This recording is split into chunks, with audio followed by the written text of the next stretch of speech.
നിന്റെ പ്രാർത്ഥനയ്ക്ക് ഉത്തരമായി അത് കഴിഞ്ഞു.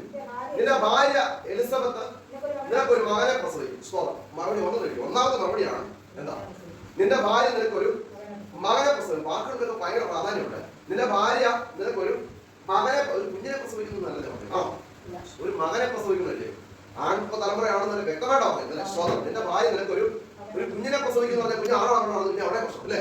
അങ്ങനെയൊന്നുമല്ല. ദൂതം പറഞ്ഞെന്താ? നിന്റെ ഭാര്യ നിനക്കൊരു മകനെ പ്രസവിക്കും. സ്തോത്രം. ഒരു മകന്, ഒരു കുഞ്ഞിനെന്നോ ഒരു പൈതലിനെന്നോ ഒന്നും അല്ല എഴുതിയേക്കും. പരിശുദ്ധാത്മാവ് എഴുതിയപ്പോൾ അതൊരു മകനെന്ന് തന്നെ എഴുതി. സ്തോത്രം അല്ലെ? അപ്പൊ ഒരു ആൺതലമുറയെ തന്നെയാണ് ദൈവം തരാൻ പോകുന്നത്. അപ്പൊ അവരുടെ പ്രാർത്ഥനയ്ക്ക് മറുപടി, ഒന്നാമത്തെ മറുപടി ഞാൻ വായിച്ചു നോക്കിക്കോ. ഒന്നാമത്തെ മറുപടി എന്താണ്? നിന്റെ ഭാര്യ നിനക്കൊരു മകനെ പ്രസവിക്കും. ഒന്നും നടിക്കാൻ വെച്ചു. രണ്ടാമത്തെ മറുപടി ഞാൻ വായിച്ചു, ബാക്കി വായിച്ചു. അവന് യോഹന്നാൻ എന്ന പേര്. രണ്ടാമത്തെ പ്രത്യേകതയാണ്. ഒന്നാമത്തെ പ്രത്യേകത എന്താ? നിനക്കൊരു മകനെ പ്രസവിക്കും. അവരുടെ പ്രാർത്ഥനയ്ക്ക് മറുപടി ആയിട്ടില്ലേ? ഇനി ആ വായിച്ചു മുമ്പോട്ട് വായിച്ചു. രണ്ടാമത്തെ പ്രത്യേകതയാണ് അവന് യോഹന്നാൻ എന്ന് പേരിടണം. രണ്ടാമത്തെ പ്രത്യേകതയാണ് ഇന്ന് വരെ ആരും കേട്ടിട്ടില്ലാത്ത പേര് സ്വർഗത്തിൽ ലഭിക്കും പറഞ്ഞു. സ്വതം. അതിന് മുമ്പ് നിങ്ങൾ റോഡ് മുഴുവൻ വായിച്ചു നോക്കി. യോഹന്നാൻ പേരില്ല. സ്വതം. അപ്പൊ ഇതിനു മുമ്പ് ആരും കേട്ടിട്ടില്ലാത്ത ഒരു പേര് സ്വർഗത്തിൽ ലഭിക്കും. രണ്ടാമത്തെ പ്രത്യേകതയാണ്. രണ്ടാമത്തെ മറുപടിയാണ് എന്താ? അവന് യോഹന്നാൻ എന്ന് പേരിടണം. സ്വതം. ഇതിനു മുമ്പ് ആ സ്വർഗത്തിലെ ദൈവം ആ പേര് പറഞ്ഞല്ലേ? ആ പേര് കേട്ടപ്പോഴാണ് സക്രിയാവ് സംശയിച്ചതും പിന്നെ സക്രിയാവ് ഊമനായി പോയെന്ന് നമുക്കറിയാം. സ്വതം. അപ്പൊ രണ്ടാമത്തെ പ്രത്യേകത എന്താ? രണ്ടാമത്തെ മറുപടി എന്താ? അവന്റെ പേര് സ്വർഗത്തിൽ ദൈവം പറഞ്ഞു. ഇതൊന്നും ഇവര് ചോദിച്ചായിരുന്നു ഇല്ലെന്നേ. വായിച്ചു. മൂന്നാമത്തെ പ്രത്യേകത ഞാൻ പറയാം. മൂന്നാമത്തെ പ്രത്യേകത ബാക്കി വെച്ചു. നിനക്ക് സന്തോഷവും ഉല്ലാസവും ഉണ്ടാകും. മൂന്നാമത്തെ പ്രത്യേകതയാണ്. അല്ലെങ്കിൽ മൂന്നാമത്തെ മറുപടിയാണ് നിനക്ക് സന്തോഷവും ഉല്ലാസവും ഉണ്ടാകും. സ്വതം. സാധാരണയൊക്കെ മക്കൾ ജനിച്ചു കഴിയുമ്പോഴാണ് മാതാപിതാക്കളുടെ സന്തോഷം പോകും അല്ലേ? ചില മക്കളൊക്കെ ജനിച്ചു കഴിയുമ്പോൾ പിന്നെ മാതാപിതാക്കളുടെ സന്തോഷം പോകും. ഇവിടെ അങ്ങനെയല്ലേ എഴുതിയിരിക്കുന്നത്? നിനക്ക് അല്ലേ? ചില മക്കളൊക്കെ ജനിച്ചു കഴിയുമ്പോൾ നമ്മുടെ മാതാപിതാക്കളുടെ സന്തോഷമൊക്കെ കിട്ടും അല്ലേ? ഇവിടെ എഴുതിയിരിക്കുന്നത് എന്താ? നിനക്ക് സന്തോഷവും ഉല്ലാസവും ഉണ്ടാവും.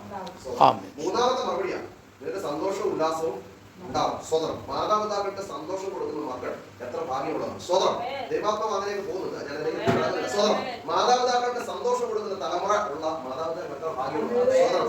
അപ്പൊ അങ്ങനെ മൂന്നാമത്തെ മറുപടിയാണ് എന്താ? നിനക്ക് സന്തോഷവും ഉല്ലാസവും ഉണ്ടാവും. 3 എണ്ണിക്കും. നാലാമത്തെ പറയാം, ബാക്കി വായിച്ചു. അവന്റെ ജനനത്തിങ്കൽ പലരും സന്തോഷിക്കും. സ്വതന്ത്രം. അപ്പൊ മാതാപിതാക്കൾ സന്തോഷിക്കുന്നുള്ളത് മാത്രമല്ല, അവന്റെ ജനനത്തിങ്കൽ പലരും സന്തോഷിക്കും. അതായത് മറ്റുള്ളവർക്ക് സന്തോഷം കൊടുക്കാൻ പോകുന്ന ഒരു മകനെയാണ് സ്വർഗത്തിലെ ദൈവം തരാൻ പോകുന്നത്. മറുപടി, നാലാമത്തെ മറുപടി. അല്ലെങ്കിൽ ആ ഒറ്റ മറുപടിക്കകത്ത് ഒരുപാട് കാര്യമുള്ളത്. നാലാമത്തെ പ്രത്യേകതയാണ് എന്താ പ്രത്യേകത? നിന്റെ മകൻ മറ്റുള്ളവർക്ക് കൂടെ സന്തോഷം നൽകുന്ന ഒരു മകനെയാണ് സ്വതന്ത്രം. മറ്റുള്ളവർക്ക് സന്തോഷം കൊടുക്കാൻ കഴിയുന്ന മക്കളുള്ളത് എത്ര ഭാഗ്യമാണ്. സ്വതന്ത്രം അല്ലെ? സ്വതന്ത്രം. നമ്മുടെ അയൽപക്കക്കാർക്ക് അല്ലെങ്കിൽ മറ്റുള്ളവർക്ക് ദേശത്തിനൊക്കെ സന്തോഷം നമ്മുടെ തലമുറയെ കുറിച്ച് ഉണ്ടെങ്കിൽ സ്വതന്ത്രം അത് വലിയ ഭാഗ്യമാണ്. സ്വതന്ത്രം. അപ്പൊ നാലാമത്തെ മറുപടിയാണ് അവൻ ചെയ്യും. അവൻ മറ്റുള്ളവർക്ക് അവന്റെ ജനനത്തിങ്കൽ പലരും സന്തോഷിക്കും. സ്വതന്ത്രം. അഞ്ചാമത്തെ പ്രത്യേകത അടുത്ത വായിച്ചു. അവൻ കർത്താവിന്റെ സന്നിധിയിൽ വലിയവനാകും. സ്വതന്ത്രം. കർത്താവിന്റെ സന്നിധിയിൽ വലിയവനാകുക എന്ന് പറഞ്ഞാൽ നിസ്സാര കാര്യമല്ലെന്നേ. ഇവിടെ യോഹന്നാൻ സ്നാപകനെ കുറിച്ച് പറഞ്ഞിരിക്കുന്നെങ്കിൽ കർത്താവിന്റെ സന്നിധിയിൽ അവൻ വലിയവനായിത്തീരും. സ്വതന്ത്രം. ലോകത്തിൽ വലിയവനായിത്തീരുന്നു. ലോകത്തിൽ യോഹന്നാനേക്കാൾ വലിയവനായില്ലെന്ന് ബൈബിൾ പറയുന്നു. എന്നാൽ പോലും ഞാൻ പറയട്ടെ, സ്വതന്ത്രം. അവൻ കർത്താവിന്റെ സന്നിധിയിൽ വലിയവനായിത്തീരും. അങ്ങനെ ഒരു തലമുറയാ തരാൻ പോകുന്നത്. സ്വതന്ത്രം. വേറൊരു വേഷന കഴിയുന്നത് അവൻ കർത്താവിന് വലിയവനായിത്തീരുന്നു. സ്വതന്ത്രം. സ്വതന്ത്രം. ആ തലമുറ വന്നു കഴിയുമ്പോൾ കർത്താവിന്റെ സന്നിധിയിൽ വലിയവനാകുന്നു. അവൻ കർത്താവിന് വലിയവനാകുന്നു കൂടെ പറഞ്ഞു. സ്വതന്ത്രം. 5ാമത്തെ 6ാമത്തെ പ്രത്യേകത ബാക്കി വെച്ചു. അവൻ വീഞ്ഞും മദ്യം കുടിക്കത്തില്ല. 6ാമത്തെ മറുപടിയിലുള്ള പ്രത്യേകത. 6ാമത്തെ പ്രത്യേകത അവൻ വീഞ്ഞും മദ്യം കുടിക്കുകയില്ല.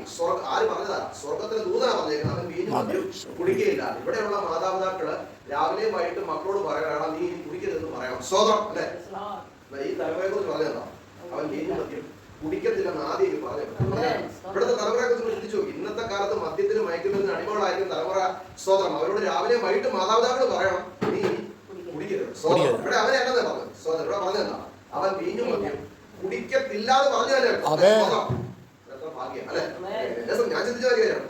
മദ്യപിക്കാത്ത മക്കളുള്ളതിന്റെ വലിയ ഭാഗ്യം. സ്വതന്ത്രം. ഇന്നത്തെ കാലത്തിന് പ്രത്യേകത അതാണ്. മദ്യപിക്കാത്ത മക്കളുള്ളതിന്റെ സ്വതന്ത്രം. അവൻ വീഞ്ഞും മദ്യം കുടിക്കത്തില്ല. സ്വതന്ത്രം. 5 6 അല്ലേ? അതെ. 7ാമത്തെ ബാക്കി വെച്ചു. 7ാമത്തെ പരിശുദ്ധാത്മാവിനാൽ നിയന്ത്രിക്കപ്പെടുന്ന മകനായിരിക്കും. സ്വതന്ത്രം. 7ാമത്തെ അല്ലേ? പരിശുദ്ധാത്മാവിനാൽ നിയന്ത്രിക്കുന്ന ഒരു മകൻ ഉണ്ടാകുക എന്ന് പറയുന്നത് എത്ര ഭാഗ്യമാണ് ആ മാതാവിനും പിതാവിനും. നിങ്ങൾ ചിന്തിച്ചു. സ്വതന്ത്രം. എന്നെ സംബന്ധിച്ചോളം ഞാനിപ്പോൾ ഓർക്കുന്നു, എന്റെ പ്രിയപ്പെട്ടവള് ഞങ്ങളുടെ വിവാഹം കഴിഞ്ഞ ആ സമയത്ത് സ്വതന്ത്രം അഭിഷേകമൊന്നും പ്രാപിച്ച ആളായിരുന്നില്ല. നമുക്ക് എന്റെ പ്രിയപ്പെട്ടവളെ എല്ലാവർക്കും അറിയാം. സ്വതന്ത്രം.